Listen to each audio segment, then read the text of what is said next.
Selamat berjumpa rekan-rekan mahasiswa yang cerdas, berbudi, dan memiliki pemahaman luas. Pada kesempatan ini saya ingin menjelaskan tentang CSR, Corporate Social Responsibility, yang mana ini merupakan tanggung jawab sosial daripada perusahaan untuk mengembangkan dan memberdayakan masyarakat di sekitar perusahaan tersebut, ya. Jadi minimal mereka harus bisa memberdayakan masyarakat di sekitarnya, baik itu dalam bentuk beasiswa, kemudian juga dalam bentuk material pembangunan, pemeliharaan lingkungan, ya, dan hal-hal lain yang dibutuhkan oleh masyarakat atau kelompok masyarakat yang ada di sekitarnya. Dan apabila perusahaan itu menjadi besar, maka dia akan meluas, tidak saja di wilayah sekitar, tetapi juga dalam cakupan wilayah daerah, bisa juga dalam provinsi, bahkan tingkat nasional. Nah, kita mengacu pada Undang-Undang 40 tahun 2007 tentang penanaman modal. Di sana juga tersirat tentang bagaimana sebuah perusahaan itu melakukan tanggung jawab sosial, ya. Nah, kita akan mulai dengan pengertian dari CSR.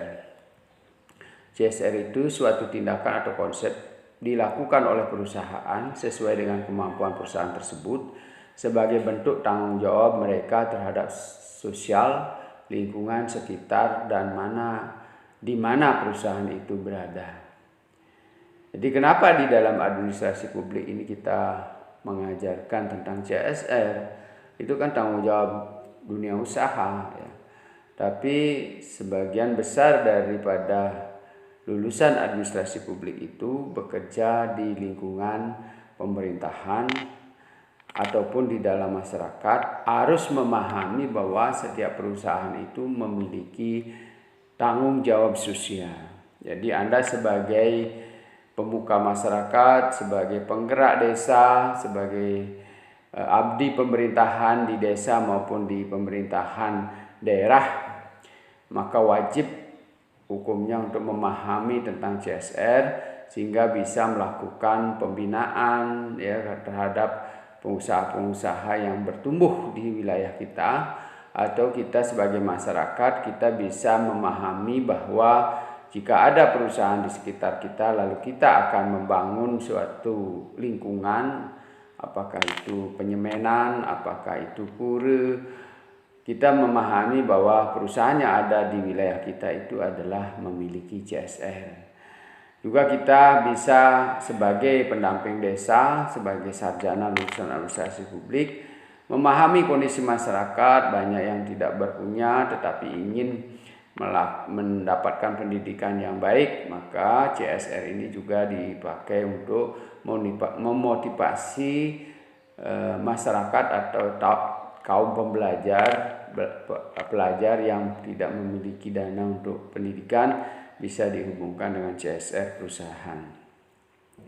Lalu CSR perusahaan juga merupakan komitmen usaha untuk bertindak etis, beroperasi secara legal, dan berkontribusi untuk peningkatan ekonomi bersamaan dengan peningkatan kualitas hidup dari karyawan dan keluarganya, komite lokal, masyarakat secara lebih luas. Jadi perusahaan tidak saja bertanggung jawab terhadap meningkatkan kemampuan dan kesejahteraan pegawai dan keluarganya, tetapi juga berkewajiban untuk memperhatikan tingkat kesejahteraan dari masyarakat lokal sekitarnya. Jadi jangan sampai ada ketimpangan yang sangat menjolok antara kesejahteraan perusahaan dengan masyarakat di sekitarnya, ya. Jadi ini adalah upaya juga untuk mendidik bagaimana perusahaan itu dengan memperhatikan lingkungannya sebagai upaya-upaya etis dalam mengoperasionalkan usahanya. Salah satunya adalah peduli terhadap lingkungan. Nah, di samping itu juga banyak hal yang lain, misalnya kalau perusahaan itu menghasilkan limbah dan sebagainya, itu harus betul-betul disaring, ya, jangan sampai mengotori lingkungan dan menimbulkan polusi di sekitarnya. Jadi banyak sebenarnya hal-hal yang harus diatur yang harus dipahami juga oleh perangkat-perangkat desa, kemudian perangkat pegawai pemerintah untuk mengetahui bahwa bagaimana supaya perusahaan-perusahaan bertumbuh dengan baik, karyawannya sejahtera, kemudian masyarakat di sekitarnya mendukung karena dia merasa terayomi dan mendapatkan vibrasi dari perkembangan perusahaan tersebut. Yang ketiga adalah mekanisme bagi suatu organisasi atau perusahaan untuk sukarela mengintegrasikan perhatian terhadap lingkungan maupun sosial ke dalam operasinya dan interaksi dengan stakeholder melebihi tanggung jawab perusahaan di bidang hukum. Jadi tidak hanya bersifat legalitas yang sesuai dengan Undang-Undang Nomor 40 2007, tetapi juga sebagai tanggung jawab sosial perusahaan itu harus mengintegrasikan diri dengan lingkungan sekitarnya. Jadi selain itu dia juga harus memperhatikan sumber-sumber daya di sekitarnya barangkali bisa digunakan sebagai tenaga kerja di sana, dari buruh kasar, satpam, ya, kemudian juga sampai tenaga-tenaga kerja yang profesional menggunakan tenaga di lingkungannya, sehingga rasa memiliki muncul dari masyarakat ikut terlibat di dalamnya, tidak menimbulkan konflik sosial dengan masyarakat karena masyarakat sudah menjadi bagian daripada perusahaan itu dan tidak mencemari lingkungannya. Jadi mereka juga harus berkewajiban menjaga lingkungan apabila perusahaan itu menghasilkan sebuah polusi ataupun limbah dari sebuah perusahaan, apakah industri, ya, jadi industri keramik, kemudian industri lainnya yang menimbulkan limbah. Nah, ketika dari masyarakat ada yang bekerja di situ juga nanti akan menjadi sumber yang bisa mengurangi berbagai hal yang bersifat negatif tadi. Yang keempat, proses pengkomunikasian dampak sosial dan lingkungan dari kegiatan ekonomi perusahaan dan organisasi terhadap kelompok khusus berkepentingan dan terhadap masyarakat secara keseluruhan. Jadi dengan keterlibatan masyarakat di dalam perusahaan atau dengan seringnya perusahaan itu memberikan CSR, dia bisa diberikan ruang untuk memberikan sosialisasi tentang tanggung jawab masyarakat untuk mendukung perusahaan, di mana dia bisa melakukan kontribusi supaya perusahaan makin besar. Apakah dia bisa menyediakan SDM-nya melalui beasiswa sehingga nanti masyarakat di sekitarnya dididik sesuai dengan kebutuhan tenaga kerja yang dibutuhkan oleh perusahaan tersebut. Ya, sehingga sosialisasi ini akan terus dilakukan dalam rangka memenuhi kewajiban perusahaan untuk memberikan penyadaran penuh terhadap masyarakat tentang dampak positif dan negatifnya adanya perusahaan tersebut di wilayahnya. Yang kelima adalah bisnis dilakukan secara transparan dan terbuka serta berdasarkan pada nilai-nilai moral dan menjunjung tinggi rasa hormat kepada karyawan, komunitas dan lingkungannya. Jadi tadi saya sudah sampaikan bahwa ketika misalnya karyawan berasal dari lingkungan sekitarnya, otomatis semua yang ada di dalamnya yang dilakukan proses-proses dalam perusahaan itu akan diketahui oleh bagian kecil dari masyarakat tersebut, ya. Kemudian ada kewajiban untuk menyampaikan dampak positifnya, termasuk juga dampak negatif yang perlu diantisipasi oleh perusahaan maupun masyarakat, sehingga sinergitas perusahaan dengan masyarakat atau pegawainya dengan masyarakat akan mengurangi dampak negatif dari sebuah perusahaan. Yang keenam adalah komitmen perusahaan untuk memberikan kontribusi jangka panjang terhadap satu isu tertentu di masyarakat atau lingkungan untuk mendapatkan atau menciptakan lingkungan lebih baik. Jadi perusahaan juga memiliki tim-tim yang handal, ya, ahli juga di beberapa bidang yang bisa mencermati lingkungan sekitarnya tentang hal-hal apa yang harus diperbaiki supaya lingkungan perusahaan tersebut menjadi nyaman, asri dan sejuk, ya. Sehingga tatanan ketika misalnya ada satu perusahaan di situ,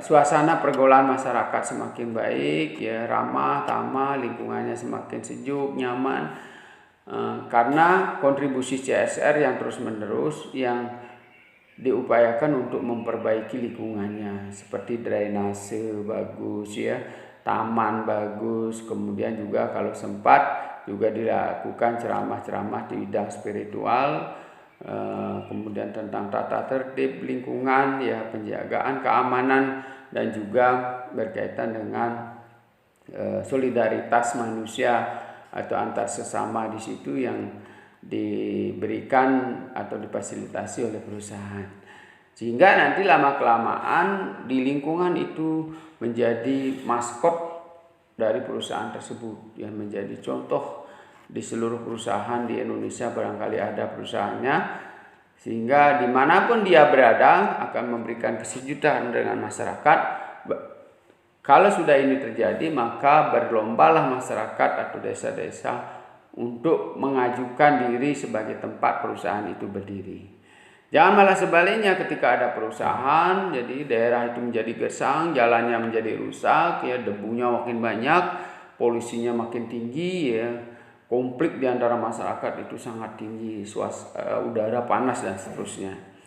Nah, ini yang tidak diinginkan di dalam sebuah pendirian perusahaan. Yang ketujuh, operasi bisnis berkomitmen tidak hanya untuk meningkatkan keuntungan perusahaan secara finansial, melainkan pula untuk membangun sosial ekonomi kawasan secara holistik, lembaga, dan berkelanjutan. Jadi barangkali perusahaan itu merupakan perusahaan yang hasilnya nanti digunakan oleh masyarakat sekitarnya, ya, misalnya perusahaan aluminium, ya, panci, ya, kemudian alat-alat masak dan sebagainya.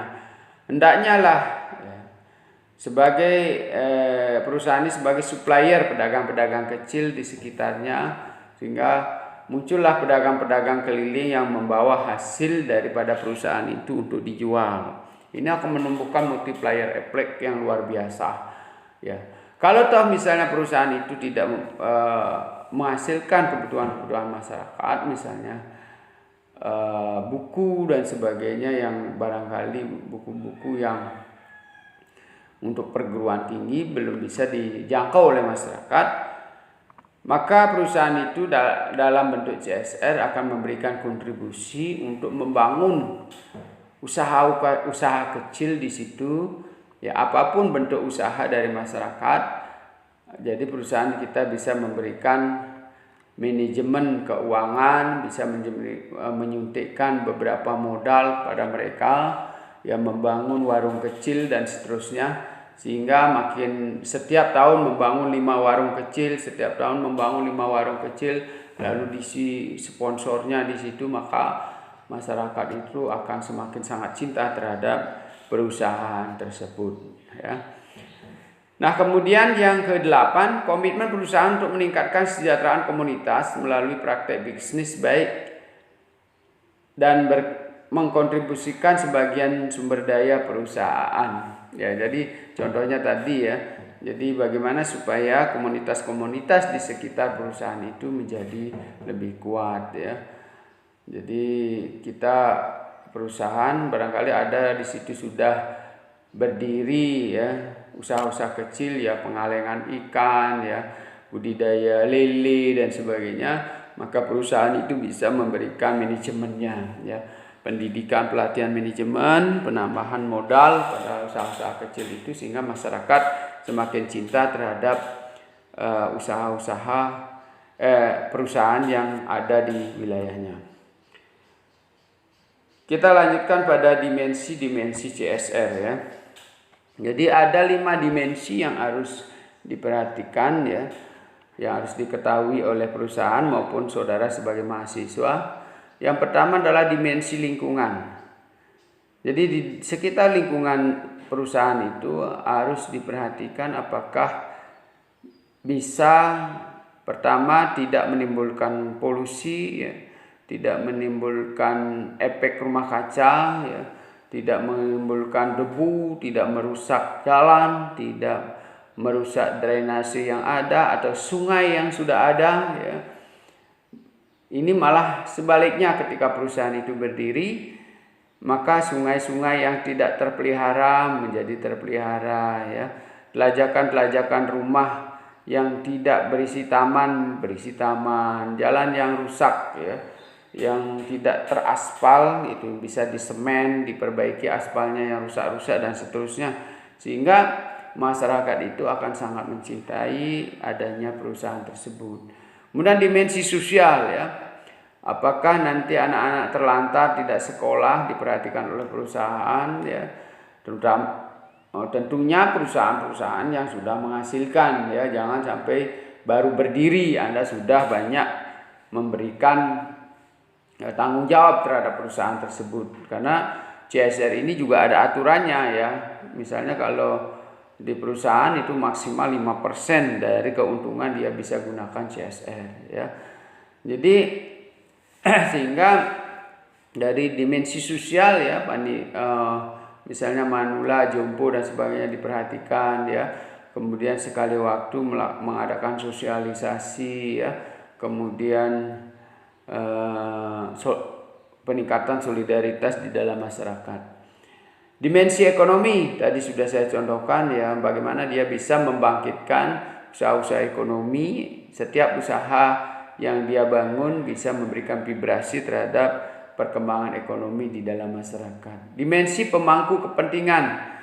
Jadi sebenarnya perusahaan itu muncul banyak disetujui oleh daerah atau pejabat-pejabat daerah, karena dengan adanya perusahaan itu paling tidak nanti ada investasi yang masuk ke situ, ya. Apakah itu investasi langsung dari perusahaan itu pemilik sahamnya atau dari luar, ya, atau gerakan-gerakan yang muncul kemudian, gerakan-gerakan ekonomi yang muncul kemudian akibat adanya perusahaan tersebut, ya.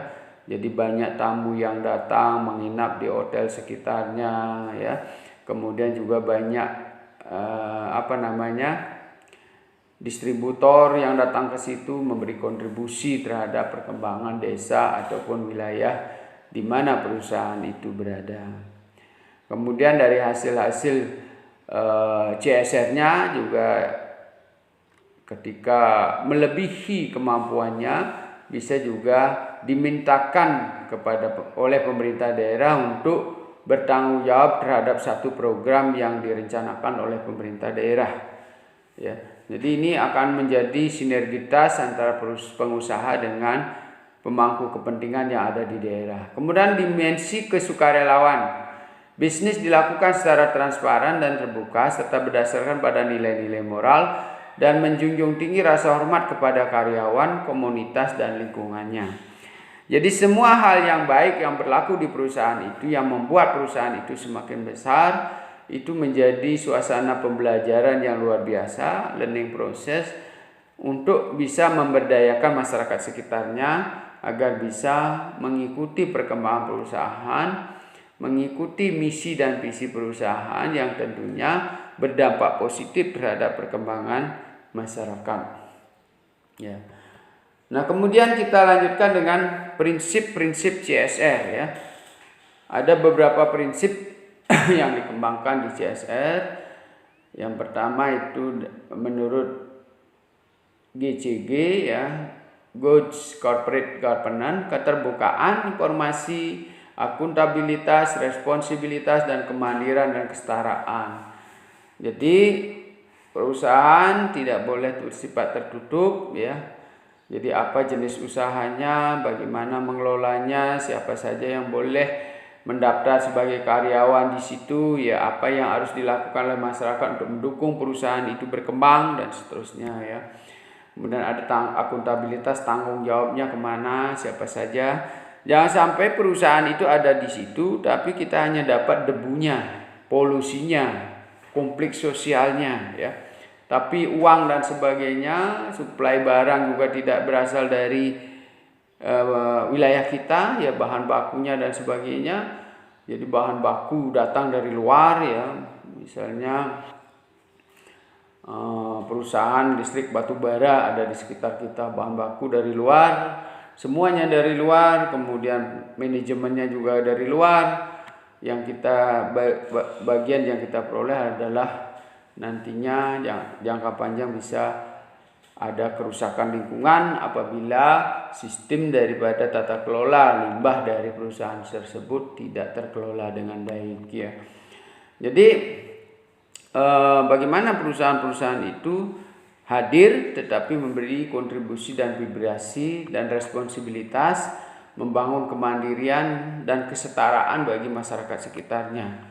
Tidak terjadi kejomplangan antara orang-orang perusahaan dengan masyarakat yang sangat tinggi. Jadi tidak ada gap yang sangat tinggi. Jadi pegawainya juga akur ya, bersosialisasi dengan baik sehingga nanti akan menjadi perusahaan yang sangat dibanggakan oleh masyarakat sekitarnya. Kemudian prinsip menurut Shaw prinsip for business ya, ada penghormatan terhadap pemegang kepentingan di atas pemegang saham ya.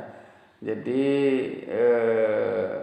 menghormati tidak hanya pada pemilik saham tetapi juga perusahaan bagaimana berefek penghargaan terhadap stakeholder ya, berbagai pemangku kepentingan, juga masyarakat di sekitarnya ya. Kemudian berpartisipasi dalam kemajuan ekonomi, sosial dan lingkungan, tadi sudah saya jelaskan, mentaati hukum yang tersurat dan tersirat. Jadi barangkali tidak saja peraturan dan perundang-undangan yang ditaati, tapi juga mungkin ada hukum-hukum lokal seperti kearifan lokal, desa adat ya, subak, jangan sampai merusak lingkungan sungai dan seterusnya, sehingga nanti perusahaan itu juga memberi dampak pada kearifan lokal. Mentaati peraturan dan konvensi ya, yaitu yang termasuk perjanjian-perjanjian dengan masyarakat ya. Kemudian mendukung globalisasi ya, bagaimana perkembangan dunia global ya, pencerdasan secara global, penjualan secara online, kemudian juga mengantarkan masyarakat untuk berpikir global ya, sehingga nanti perusahaan-perusahaan tersebut berkembang secara luas menjadi barometer di wilayahnya yang dulunya wilayah tradisional banyak dikunjungi oleh wisatawan asing, memberikan vibrasi yang sangat luas pada masyarakat sekitarnya. Penghormatan terhadap lingkungan, penghindaran perbuatan ilegal ya. Jadi ketertutupan informasi dan pelanggaran-pelanggaran di bidang pajak dan seterusnya tidak diharapkan dalam prinsip-prinsip CSR ini. Kemudian prinsip lainnya yang disampaikan oleh United Nations Global Compact itu adalah HAM ya, kemudian tenaga kerja, lingkungan dan anti korupsi. Jadi dia juga harus memperhatikan tentang hak asasi manusia ya, kemudian tentang tenaga kerjaan, lingkungan dan tidak diharapkan adanya korupsi. Selanjutnya saya membicarakan soal penerapan CSR ya. CSR diterapkan kepada perusahaan-perusahaan yang beroperasi dalam konteks ekonomi global, nasional maupun lokal. Jadi tingkat lokal pun juga sudah ada aturannya. Jika sudah disebut namanya perusahaan, ada izinnya, apakah CP, apakah PT, ya, itu diwajibkan untuk membentuk CSR. Ya. Komitmen dan aktivitas CSR pada intinya merujuk pada aspek perilaku perusahaan atau behavior, termasuk kebijakan dan program perusahaan yang menyangkut dua elemen kunci. Jadi yang pertama adalah good corporate governance ya. Jadi mereka harus menggunakan etika bisnis ya. Jadi ada kejujuran, ya, ada semangat yang tinggi, ada berani mengambil risiko, ya, kemudian kreatif, inovasi dan seterusnya, ya. Kemudian manajemen sumber daya manusia, jadi melibatkan teori-teori atau teknik-teknik penerapan manajemen sumber daya manusia. Kemudian jaminan sosial bagi pegawai, ada jaminan sosial. wajib hukumnya serta kesehatan dan keselamatan kerja. Jadi apakah dia dimasukkan dalam BPJS tenaga kerja dan BPJS kesehatan ya, yang sudah disediakan oleh pemerintah, maupun dia bekerja sama dengan perusahaan swasta. Jadi dia memberikan dimensi kesejahteraan pada karyawannya. Kemudian yang kedua adalah good corporate responsibility ya. Pelestarian lingkungan. Jadi lingkungan di sekitarnya tadi sudah saya berikan contoh beberapa. Kemudian pengembangan masyarakat, community development. Jadi tidak saja persoalan bangunan fisik, tetapi juga berkaitan dengan mengembangkan masyarakat secara spirit ya, kejiwaan, pendidikan, kesehatan dan seterusnya ya. Kemudian perlindungan hak asasi manusia, perlindungan konsumen. Jadi wajib perusahaan itu menjaga kualitas hasil-hasil produksinya supaya masyarakat terlindungi, konsumennya. Karena nanti ini dampaknya ketika perusahaan itu dianggap penipu ya, tidak berbudi baik ya, bahan bakunya tidak berkelas, tidak sesuai dengan apa yang disampaikan, maka dampaknya juga nanti ke masyarakat kita ya. Masyarakat yang sudah mendukung sedemikian rupa, atau perusahaan dibubarkan, dicabut izinnya, maka nanti nama baik perusahaan juga bisa berpengaruh terhadap nama baik masyarakat atau wilayah yang berada di sekitarnya. Ya, relasi dengan pemasok. Ya. Jadi bahan baku, diusahakan bahan baku kalau ada di wilayahnya berdiri. Ya. Biasanya perusahaan itu didirikan dekat dengan bahan bakunya, ya, sehingga masyarakat mendapatkan respon yang baik dari sebagai pemasok. Misalnya kalau perusahaan agrowisata, maka dia didirikan di daerah agro, ya, sehingga masyarakat bertani juga mendapatkan vibrasi yang luar biasa. Ya, awalnya dia hasil pertaniannya banyak tidak terjual, terjadi pembusukan ya, sehingga didirikan perusahaan semua terserap, masyarakat petani juga sejahtera, pegawai-pegawai karyawannya juga sejahtera. Misalnya perusahaan pengalengan ikan, dia biasanya berasa di wilayah nelayan ya, sehingga nanti para nelayan itu sejahtera ya, ikannya pasti yang ada yang menerima atau berikan bisa menjadi pensuplai bahan baku dalam perusahaan tersebut ya. Penghormatan terhadap hak-hak pemangku kepentingan lainnya. Jadi tidak saja persoalan-persoalan yang menyangkut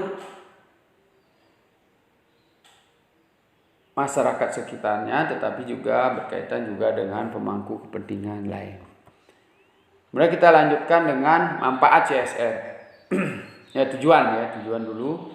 Kita bicarakan soal tujuan CSR ya.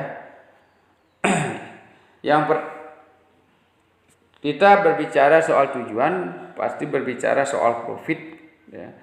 Profit itu berkaitan dengan keuntungan dari perusahaan tersebut. Planet itu adalah lingkungan alam semesta di sekitarnya.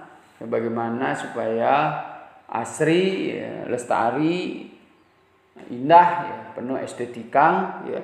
Kemudian people bernyangkut pada masyarakat yang ada di sekitarnya dan karyawannya. Ya. Jadi bagaimana supaya ketiga konsep ini bisa dicapai. Ya. Dengan penjelasan yang pertama adalah mendapatkan lisensi sosial untuk kegiatan perusahaan.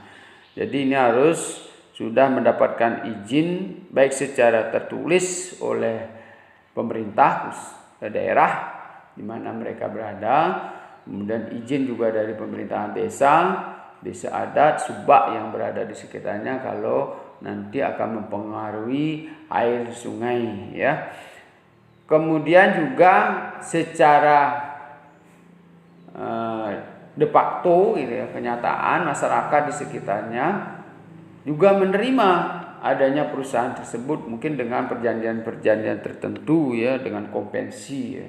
Jika ada perusahaan maka beberapa karyawannya misalnya harus dari desa tersebut dan sebagainya, mungkin ada seperti itu, sehingga itu disebut dengan lisensi sosial. Mereduksi risiko bisnis ya.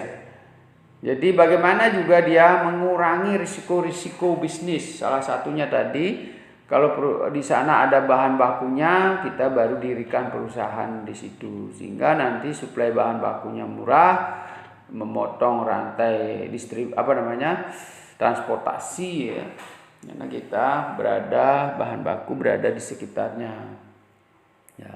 Kemudian juga dari sisi karyawan ya, juga ada dari desa tersebut, apa keuntungannya?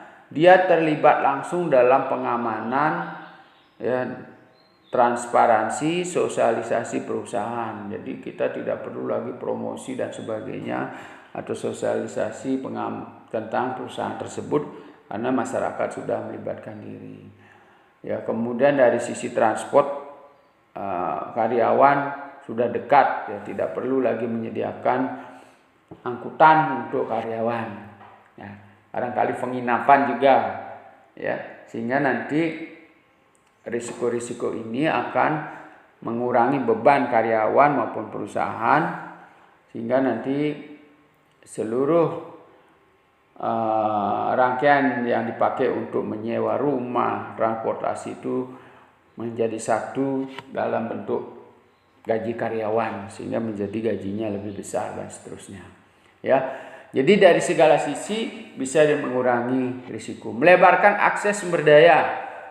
Ya, jadi biasanya kalau dekat dengan perusahaan, mungkin juga karyawan ketika perusahaan itu baru berdiri bisa digaji dengan sederhana gitu ya, karena dia juga untuk datang ke perusahaan tidak perlu transportasi yang banyak, tidak mengambil risiko di jalan raya terlalu tinggi, meskipun dari sisi gajinya masih standar minimal ya, sehingga nanti dia bisa mengembangkan sumber daya lebih banyak untuk memungkinkan perusahaan itu semakin besar ya.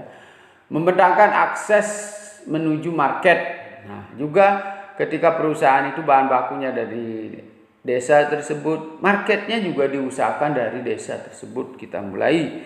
Jadi fanatisme daripada masyarakat, misalnya seperti dari perusahaan aluminium, untuk menggunakan hasil produk dari perusahaan tersebut itu bisa ditumbuhkan ya. Jadi sebagai modal dasar penjualan itu sudah dibeli oleh masyarakat sekitarnya, sehingga cepat berkembang, lalu sisa produksinya baru dikembangkan ke desa lain. Mereduksi biaya jelas tadi, bahan baku ya, kemudian karyawan, juga market ya, promosi dan sebagainya bisa berkurangi. Kemudian memperbaiki hubungan dengan stakeholder, jelas ya, daya dukung itu akan muncul, sinergitas akan muncul.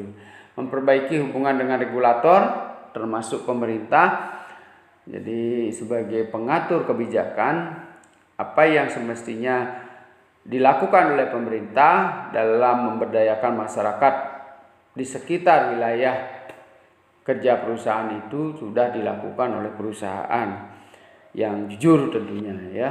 Kemudian meningkatkan semangat dan produktivitas karyawan, tadi sudah, peluang mendapatkan penghargaan dan penyelamatan lingkungan. Nah, inilah yang menjadi persoalan-persoalan yang harus juga saudara-saudara sebagai mahasiswa diketahui sebagai kewajiban-kewajiban perusahaan yang barangkali berdiri di sekitar wilayah kita. Kemudian kita lanjutkan dengan manfaat CSR. Ada beberapa manfaat CSR. Yang pertama adalah mengurangi risiko dan tuduhan terhadap perlakuan tidak pantas yang diterima oleh perusahaan. Ya, kemudian pelindung dan membantu perusahaan meminimalkan dampak buruk yang diakibatkan suatu krisis. Ya. Jadi ketika perusahaan sudah dicintai oleh masyarakat sekitarnya, oleh karyawannya juga, ketika mengalami krisis keuangan atau krisis ekonomi, mereka tidak akan serta-merta meninggalkan perusahaan tersebut. Jadi mereka akan terlibat langsung untuk memperbaiki kondisi perusahaan. Keterlibatan dan kebanggaan karyawan jelas tadi sudah. CSR yang dilakukan secara konsisten akan mampu memperbaiki dan mempercepat hubungan antar perusahaan dengan berbagai stakeholder, ya sudah juga saya jelaskan. Meningkatkan penjualan, marketable, ya. Jadi melalui CSR kita secara tidak langsung dapat melakukan promosi-promosi, ya. Insentif-insentif lainnya seperti insentif pajak dan berbagai perlakuan khusus lainnya. Jadi ketika perusahaan itu sudah ada di sekitar kita, pemerintah bisa juga mengurangi pajaknya. Kenapa? Karena dengan adanya perusahaan tersebut, ya, investor datang banyak ke sana, ya, terus perkembangan lingkungannya signifikan, ya, ekonomi berkembang di dalam masyarakat yang jauh nilainya daripada pajak itu sendiri, ya. Jadi masyarakat diberikan vibrasi yang luar biasa secara ekonomi, sosial maupun lingkungannya. Sungai-sungai terpelihara dengan baik, jalan-jalan terpelihara dengan baik. Kemudian nanti dampak perluasan pasar, ya, setiap penjualan yang dikirim akan memberikan kontribusi pajak terhadap perusahaan, terhadap daerah, ya. Jadi setiap penjualan makin berkembang memberi kontribusi terhadap pajak daerah. Ya, jadi masyarakat juga nanti berkembang secara ekonomi, UKM berkembang itu jauh sekali lebih berdampak dibandingkan dengan pajak itu sendiri, ya.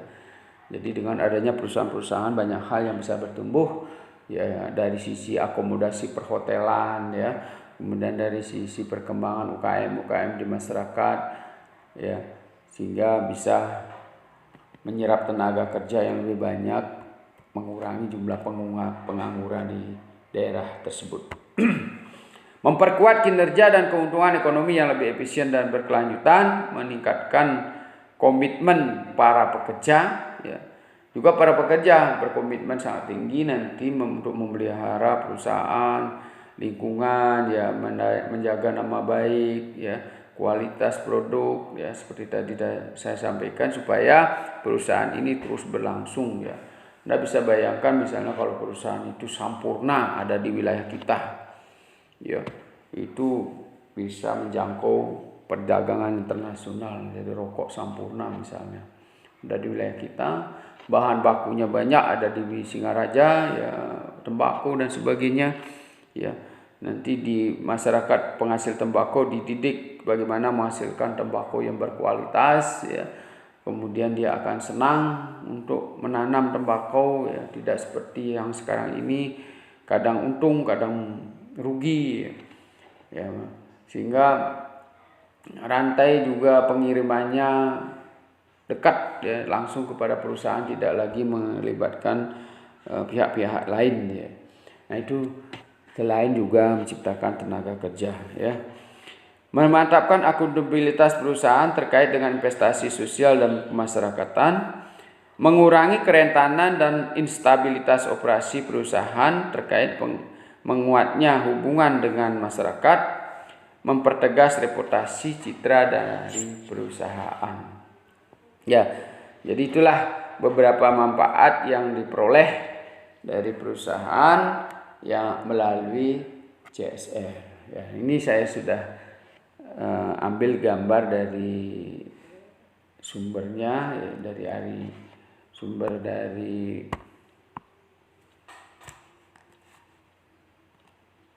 Ani Muda, ya, dia menggambarkan sedemikian rupa. Jadi dampak dari CSR bagi perusahaan adalah ada kegiatan sosialnya, ya, kemudian ada filantropi perusahaan, kemudian ada pekerja sosial kemasyarakatan secara sukarela, ya, kemudian ada pekerjaan pemasaran terkait dengan kegiatan sosial, kemudian ada pemasaran kemasyarakatan corporate, ya, jadi memasyarakatkan perusahaan, kemudian ada wujud konkret dari skema besar konsep CSR ini. Jadi dari CSR ini bisa memberikan dampak sedemikian rupa, ya, akan tergambar tentang bagaimana sebenarnya kondisi, visi, misi perusahaan, usaha perusahaan, keadaan karyawan perusahaan, ya, apa yang harus didukung oleh masyarakat, pemerintah daerah menyiapkan apa, ya. Jangan sampai perusahaan daerah targetnya hanya pemerintah daerah targetnya hanya pajak, tetapi dia lupa bahwa dengan adanya perusahaan-perusahaan yang berada di wilayah kita, tenaga kerja terserap dengan baik, ya. Kemudian ada pemberdayaan terhadap masyarakat lingkungannya, baik ekonomi, ya, sosial, bahkan budaya dari sisi pendidikan, ya, barangkali, ya, kemudian lingkungan, ya, itu sangat penting. Juga nanti akan muncul sektor ekonomi lainnya akibat perusahaan itu berkembang besar, ya, UKM bertumbuh, ya, akomodasi penginapan dan lainnya bertumbuh. Kemudian nanti ada mahasiswa yang magang membutuhkan penginapan, membutuhkan konsumsi makanan dan seterusnya, sehingga para UKM di bidang makanan juga bisa berkembang. Kemudian ketika mereka pulang, mahasiswa yang sedang melakukan magang dari luar daerah ke perusahaan tersebut membeli souvenir dan seterusnya, sehingga multiplier effect inilah yang dibutuhkan oleh daerah tersebut atau desa tersebut, bukan hanya sekedar pajak yang berupa uang, ya, atau kontribusi yang diberikan perusahaan yang berupa uang. Baiklah, sekian dan terima kasih penjelasan. Mudah-mudahan saudara bisa mengarahkan pemikiran bahwa CSR ini juga menjadi perhatian sangat penting di dalam administrasi publik, ya. Jadi ketika Anda berkeinginan melakukan penelitian, menyusun skripsi, maka penting juga Anda bisa memahami tentang CSR perusahaan yang ada di sekitar kita, apakah dia bisa memberikan manfaat seperti yang saya jelaskan tadi. Jadi multiplier effect itu bisa kita teliti. Apakah nanti Anda bisa juga melihat CSR yang ada di perusahaan seperti bank, ya, bank-bank yang ada di wilayah saudara. Kemudian juga LPD juga memiliki CSR, namanya dana sosial atau dana pembangunan wilayah kerja, ya. Itu bisa kita teliti apakah sudah bisa memberikan dampak seperti yang saya jelaskan tadi, ya. Pertama, kita mengacu pada 3 hal, ya, yaitu profit, keuntungan untuk perusahaan untuk mensejahterakan karyawannya, untuk mensejahterakan atau memberikan kontribusi terhadap pemegang sahamnya, ya, yaitu desa adat misalnya kalau di LPD. Kemudian juga dari sisi pengembangan desa, yaitu pembangunan wilayah desa, ya, lingkungan, ya, terkait dengan planet, ya, termasuk juga dari sisi people, apakah masyarakat desa adat juga menikmati dari peningkatan laba perusahaan atau LPD yang kita miliki. Sekian, semoga bermanfaat. Terima kasih.